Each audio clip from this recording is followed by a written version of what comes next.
Ukrainian Rangers have destroyed a group of Russian soldiers attempting an assault in the Sumy region. Ukraine's Special Operations Forces, SOF, reported that the battle took place directly near the state border of Ukraine. They also reported that 6 members of the Rangers' 6th Special Purpose Regiment conducted a raid on an enemy group advancing on Ukrainian defensive positions.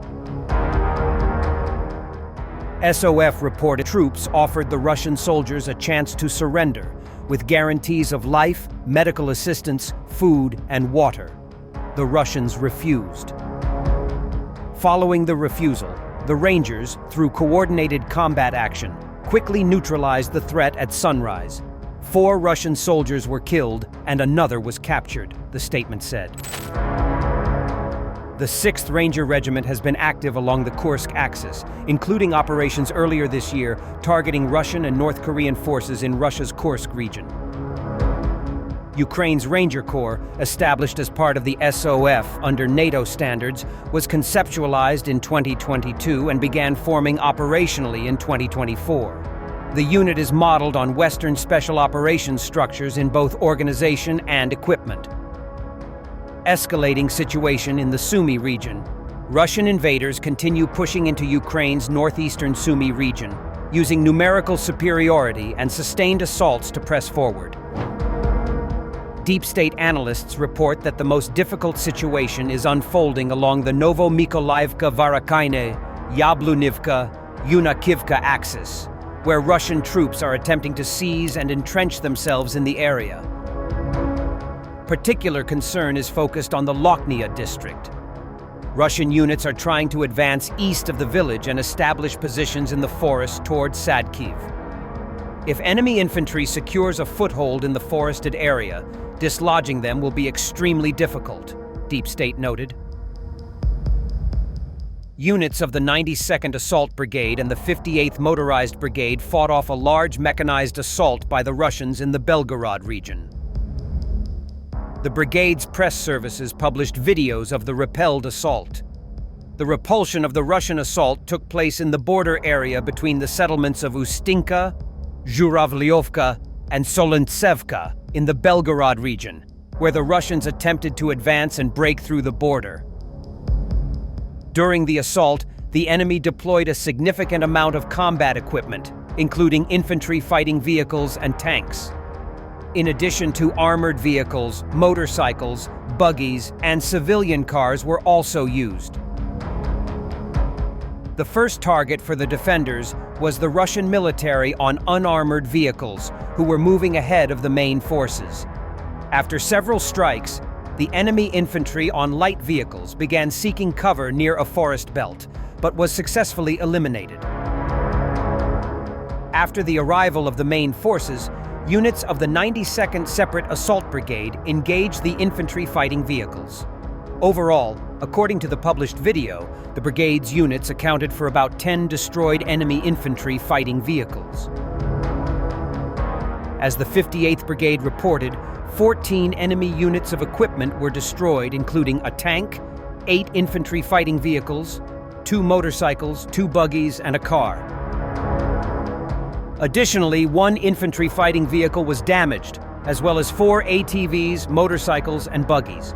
It should be noted that the Russians are making several attempts to break through the defense positions on the border with Russia, specifically from the Belgorod region, in order to create a new axis of advance towards the Kharkiv region.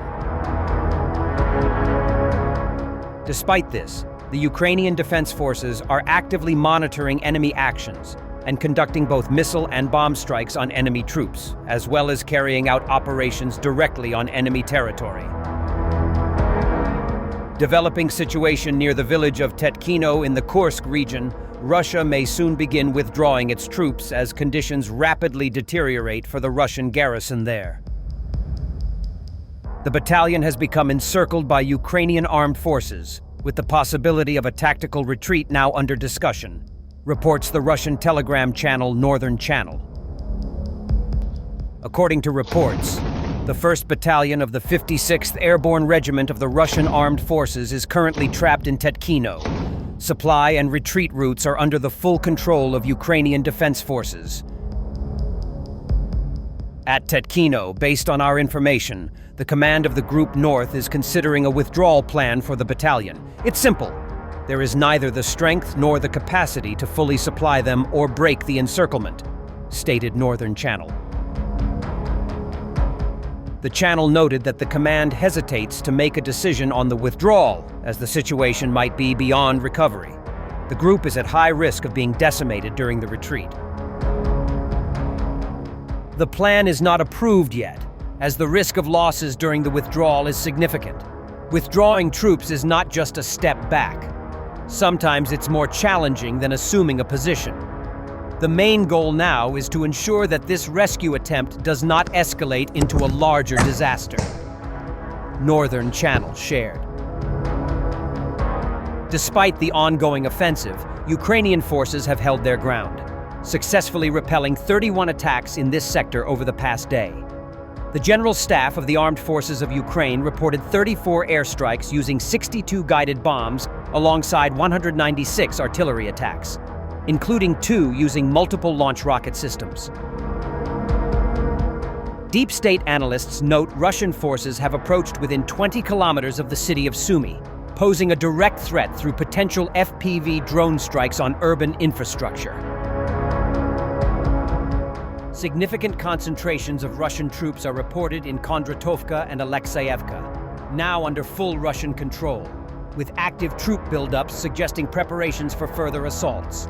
Deep State identifies potential subsequent targets as Khotin and Mala Korchakivka, where Russian units aim for entrenchment, especially dire in sectors like Novonikolivka, Vorokina, Yablunivka, Yunakivka, marked by crucial points under siege amidst infrastructural ruins. Russian forces heavily rely on infantry. Russian strategies involve small assault groups backed by drones. Heavy equipment usage is minimal, focusing instead on extensive deployment of FPV drones and reconnaissance UAVs targeting logistics and positions.